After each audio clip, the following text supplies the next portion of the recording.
An attack that has caused major escalation in tensions in West Asia, that is, the Middle East. Houthi militia group took responsibility for carrying out drone strikes deep inside the United Arab Emirates. A Saudi-led coalition retaliated that has taken the war to a different level altogether. But what does this really mean for Yemen's civil war that enters its 7th year?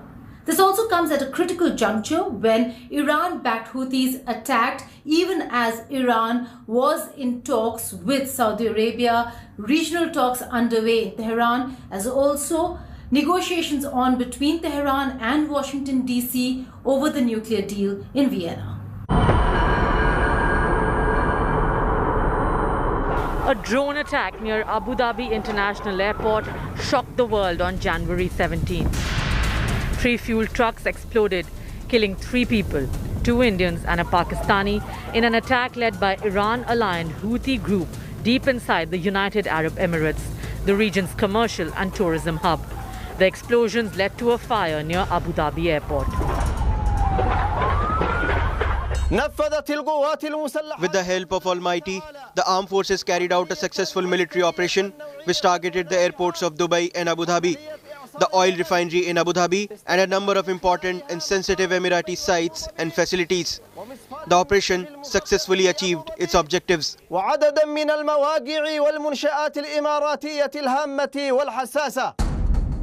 Regional tensions are soaring even as Iran is trying to negotiate a deal with the US on the nuclear front and with Saudi Arabia on the regional front. The ongoing assault by the Houthis on Saudi Arabia is well known, but the recent attack is a real breach of UAE security with an attack deep inside the Emirati territory, a real escalation. The UAE promised retaliation amid worldwide condemnation and support for the Arab nation. The Houthis have to reconsider when using civilian locations because under the international humanitarian law, they forfeit the immunity for any person or organization that misuses the legal immunity given under the law. The retaliation came at a heavy cost. A day later, on January 18, an airstrike launched by the Saudi-led coalition killed about 14 people in a building in the Yemeni capital of Sana'a. The alliance struck on Houthi-held Sana'a, the deadliest since 2019. I swear by God, this is like Hiroshima. An entire neighborhood is under rubble, and we have spent the whole night searching for the victims under it, and we couldn't get them out. The UAE has armed and trained Yemeni forces that recently joined fighting against the Houthis in Yemen's energy-producing regions of Shabwa and Marib. The conflict is largely seen in the region as a proxy war between Saudi Arabia and Iran. The Houthis say they are fighting a corrupt system and foreign aggression. The international community and the United Nations Security Council condemned the attack, with many offering condolence for the loss of Indian and Pakistani lives in the UAE. It's important that we all offer our condolences to the families of the civilians who lost their lives in this terrorist attack. I think it's very important that the Security Council comes out with a unified statement condemning this for the terrorist attack that it was. And then building on that, of course, I think that condemnation will hopefully deter future terrorist attacks on our country and the escalation of chaos and terrorism in our region. Fighting has intensified in Yemen since the start of the year, after the coalition sent reinforcements to Shabwa, where Houthi inroads in September had cut off access to the Saudi-backed government's last northern stronghold in Marib. Yemeni forces fighting the Houthi group said they have taken full control of energy-rich Shabwa province from the Houthis in a battle for control of Shabwa and neighboring Marib, which has become a focus of this 7-year conflict. The other big international news development has been the Ukraine crisis. This is a high-stakes situation for Russia, for the United States of America and her allies, and most importantly, for the people of Ukraine. Russian and American officials have been rather pessimistic about a diplomatic solution to the conflict, since all the talks between the two sides have only arrived at dead ends. I made clear to Minister Lavrov that there are certain issues and fundamental principles that the United States and our partners and allies are committed to defend. That includes those that would impede the sovereign right of the Ukrainian people to write their own future. Россия никогда, нигде, ни разу Russia has never threatened Ukrainian people. President Zelensky has publicly stated that if Ukrainian citizens feel like they are Russian, they can clear off from Ukraine to Russia. Those on Donbass who stand against state terrorism of the Kyiv regime, he called not people, but specimen, as you remember. Из граждан Украины, то пусть он убирается из Украины в Россию. Talks between the US and Russia to defuse tensions in Ukraine ended in a deadlock. Ukraine, an erstwhile Soviet state, is facing the stiffest threat from Russia since 2013. Moscow does not want to let go of Ukraine. But an independent state today, Ukraine has the backing of the West, particularly the United States of America. President Biden warned Putin of consequences should Russia try to invade Ukraine. Russia will be held accountable if it invades, and it depends on what it does. It's one thing if it's a minor incursion and then we end up having a fight about what to do and not do, etc. But if they actually do what they're capable of doing with the force amassed on the border, it is going to be a disaster for Russia if they further invade Ukraine, and that our allies and partners are ready to impose severe cost and significant harm on Russia and the Russian economy.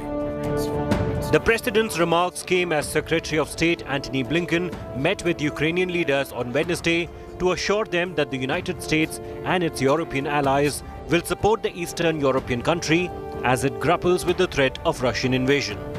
The Russian side also remains unrelenting. Our American colleagues yet again tried to put problems at Russian-Ukrainian border in focus, tried to determine everything else based on so-called de-escalation. It has already become sort of a mantra, but I emphasize, we have finished our talks on us getting written responses to all our proposals next week. Meanwhile, the Biden administration and its allies are assembling a punishing set of financial, technology and military sanctions against Russia. So that's the choice that Russia faces now. It can choose the path of diplomacy that can lead to peace and security, or the path that will lead only to conflict, severe consequences, and international condemnation. As the concerns grow about a possible Russian invasion, the State Department told the US Congress that it has approved export licenses for Estonia, Latvia and Lithuania, which will allow the countries to transfer US origin weapons to Ukraine.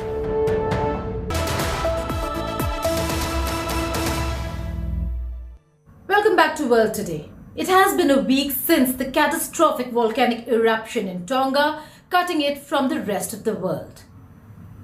The eruption was no less than an atomic bomb explosion, as witnesses call it, sending shockwaves across the globe and raising concerns about the environmental impact. Meanwhile, countries have come forward, sending aid to help the people of Tonga. Here's a report.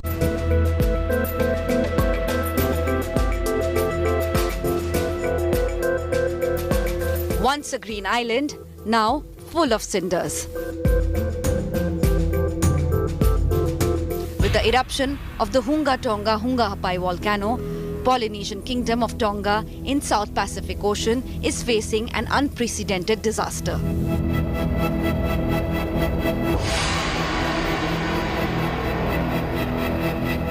Last week, the center of the volcano sank, and 2 hours later, the eruption left the island devastated. The disaster left 3 people dead so far. There have been reported 3 deaths so far. One from the main island here in Tongatapu, from one of the villages down at the western side. One from one of the close islands here known as Atata. And there's one reported death from Hapai. So far there are 3 reported deaths. Experts believe the violent shock waves could be a result of a tsunami, which may have been caused by the collapse of debris under the sea. It took only 5 hours for the shock waves to travel to New Zealand, triggering the tsunami risk in the Pacific Ocean. And about 15 hours later, Europe too did not remain untouched by its effect. Atmospheric waves also hit Australia, Japan, and the west coasts of North and South America. Post the catastrophic flooding and ash fallout, buildings have been destroyed. agricultural life hampered and all lines of communication to the outside world have been destroyed, with the only undersea cable getting ruptured.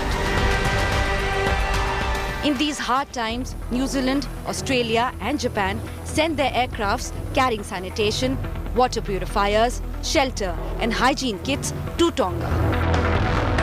The locals had to manually clean up the ash from runways to make way for the humanitarian aid. I mean, any time a Pacific nation has called on us for support, we have always said yes. Our Defence Forces have stood up their operation and are deploying as necessary and as directed. So we feel deeply for our family in Tonga. On the Herc heading to Tonga, one of the most important ones, of course, is water. Secondly, communication tools. I'm picking that's a combination of satellite phones amongst other things that will allow us to open up more communication lines.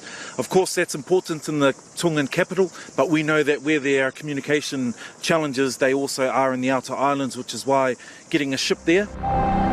With all the crops being destroyed, the island is on the verge of a major food crisis. All agriculture is ruined, and I hear the farmers have been reassured by the Prime Minister that they will be taken care of. But that's, it's very sad to hear. So on top of the water that we need in Tonga, it seems like we'll be facing a food shortage as well. Locals have been advised to stay away from low-lying areas, and priority is being given to find safe shelter and clean water supply. Bureau Report, India Today. France has passed a new law which makes it mandatory for players as well as spectators to be fully vaccinated, which is applicable to the French Open as well, where Novka Djokovic is the defending champion.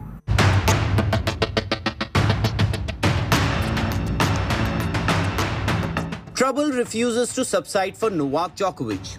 After the embarrassment of being deported from Australia and not being allowed to participate at the Australian Open, the world number one is now in danger of being barred from the French Open too. France has passed a new vaccination law on Sunday, which may force Djokovic to either get vaccinated or forget about defending his title at Roland Garros. The new law makes it mandatory for people to have a certificate of vaccination to enter public places such as restaurants, cafes, cinemas and long-distance trains. The French Sports Ministry has issued a statement saying the vaccine pass will be imposed as soon as the new law is promulgated in establishments that were already subject to the health pass. This will apply to everyone who is a spectator or a professional sports person. Djokovic in the past has made his reservations against getting vaccinated loud and clear. But all that came back to haunt him when he landed in Australia more than a couple of weeks ago, going through some massive embarrassment. The world number one Serb is currently locked at 20 Grand Slam titles each with Roger Federer and Rafa Nadal, and was hoping to go one up to become the most successful men's singles player. If he continues to stick to his guns over his strong beliefs against vaccination, there could be more embarrassment in store for the best tennis player of this last 1 decade. Sports Bureau, India Today.